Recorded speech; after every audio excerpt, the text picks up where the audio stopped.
ఆశలు, ఆశయాలు, ఆకాంక్షలు చాలా ఉంటాయి.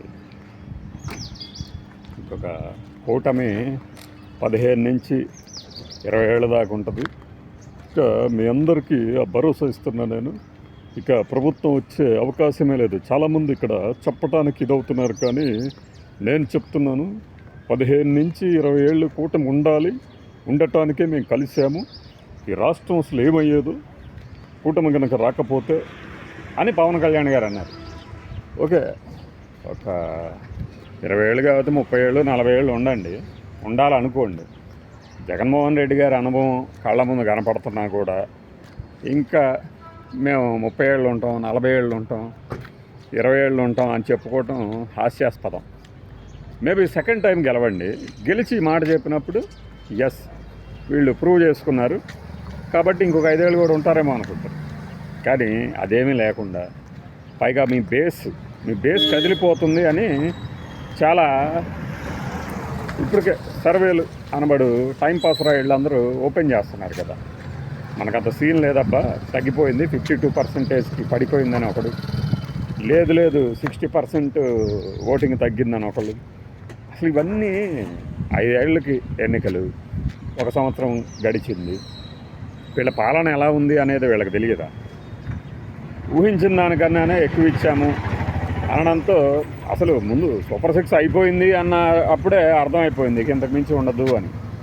దాని తోడు మన డబల్ ఇంజన్ సర్కార్ అంటే ఏంటో చూపించామంటే, సో కొంతమందికి ఒక క్లారిటీ ఉంది, మన ప్రభుత్వ హయాంలో మనం చేయగలిగేది ఇంతే, చేసేది ఇంతే అని. అలాంటప్పుడు ప్రత్యేకించి ఇంకొక 15 ఏళ్ళు 20 ఏళ్ళు ఇదే ప్రభుత్వాన్ని ఉంచుతారు ప్రజలు అని ఏ నమ్మకంతో అంటున్నారు?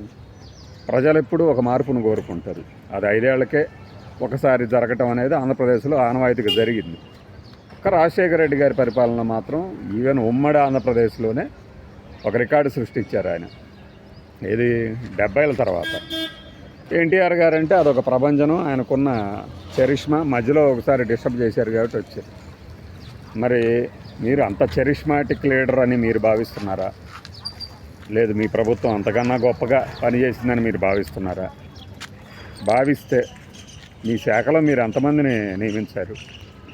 మెగా డిఎస్సి అని చెప్పింది ఇంతవరకు ఎగ్జామ్ పూర్తి అవ్వలేదు, ఎగ్జామ్స్ ఇంకా మొదలై అవ్వలేదు. యోగా డే సందర్భంగా దాన్ని ఇంకో 10 రోజులు వాయిదా వేశారు కదా. యోగా డే కోసమని డిఎస్సి షెడ్యూల్ని వాయిదా వేశారు. సరే దాని మీద 10 రోజులే కదా అనుకున్నారు. మీరు 100 రోజులు అన్నారు, ఆ 100 రోజులు కాస్త అయిపోయింది, సంవత్సరం అయింది. సంవత్సరం తర్వాత ఏముంది, ఇంకొక నెల ఇలా చూస్తూ పోతే 2 ఏళ్ళు కూడా అవుతుంది. అసలు బడులు తెరిచేసరికి కొత్త టీచర్లు కూడా విధుల్లో చేరతారు అన్నారు కదా, చేరారా? జరగలేదు కదా. దీనిని ఇలా కాలయాపన చేసుకుంటూ 2 ఏళ్ళకి 3 ఏళ్ళకి పూర్తి చేస్తూ 5 ఏళ్ళు అయ్యేసరికి మేము మొత్తంగా అన్నీ అమలు చేసామనే పద్ధతిని ప్రజలు హర్షించదు. ఇది అర్థం చేసుకుంది. ఓపికగా ఉండాలి, మీ అమ్మ మొగుడు సొమ్ము ఏమైనా ఎత్తున్నారా అని అప్పుడు అడిగారు కదా. ఇప్పుడు ఓపికగా ఉండాలి అని చెప్పే వాళ్ళకి సమాధానం అదే. ఆ పాత వీళ్ళ ప్రశ్నలు తీసి వాళ్ళ మొహాన్ని కొడితే సరిపోదు. ఇలాంటి ఒక పరిపాలనని ప్రజలు ఇంకొక 15 ఏళ్ళు కోరుకుంటారా? చెప్పాను కదా, ప్రజలు అనేది మార్పును కోరుకుంటారు ఎప్పుడు. అది ఎవరైనా కావచ్చు, ఈవెన్ మంచి చేసినా కూడా మార్పు చేస్తారు. ఎందుకంటే చంద్రబాబు నాయుడు గారే చెప్పారు కదా, నేను గెలిచిన ప్రతిసారి అద్భుతంగా పనిచేశాను అని. మరి అద్భుతంగా పనిచేసిన ప్రతిసారి ఎందుకు ఓడించారు? ఆ ప్రశ్నకు సమాధానం ఉందా? ఉంటే చెప్పండి. ఎందుకు మీరు మంచి చేసినా కూడా ఎందుకు ఓడించారు? అంటే ప్రజలకు అర్థం కాలేదంటారు. ఏం అర్థం కాలేదు? మీరు చేసిన మంచా, లేకపోతే చేసిన మంచిని చెప్పుకోలేకపోతున్నారంటారా? రెగ్యులర్గా ప్రతి వాళ్ళు చెప్పేది అదే. ఓడిపోయిన తర్వాత ప్రతి లీడరు మేము మంచి చేసాం కానీ చెప్పుకోలేకపోయాం అంటారు. అధికారంలో ఉన్నప్పుడేమో చెప్పని మంచి పనులు కూడా చేశామంటారు. అలాంటి వాళ్ళు ఏంటంటే చెప్పుకోలేని పని కూడా చేశారు కాబట్టి మిమ్మల్ని ప్రజలు ఇలా ఈడ్చిదన్నారు అంటారు ఓడిపోయిన తర్వాత. అలాంటి సందర్భంలో మీరు ఈ కూటమి విజయోత్సవం, సుపరిపాలన, తొలి అడుగు పేర్లు ఏమైనా కానివ్వండి, మీరు ప్రజలకి నిజంగా మంచి చేయండి.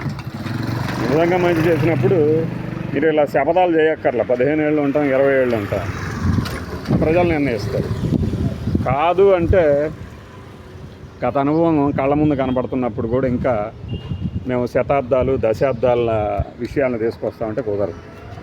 అదెటు ప్రజల అభిప్రాయాలు మీరు యూట్యూబుల్లో మొత్తం నిజం కాకపోయినా సగమన్న నిజం అయి ఉంటుంది కదా, వాటిని బేరీ చేసుకొని ఇంకోసారి ఆ డైలాగ్ వేయండి పవన్ కళ్యాణ్ గారు. బాయ్.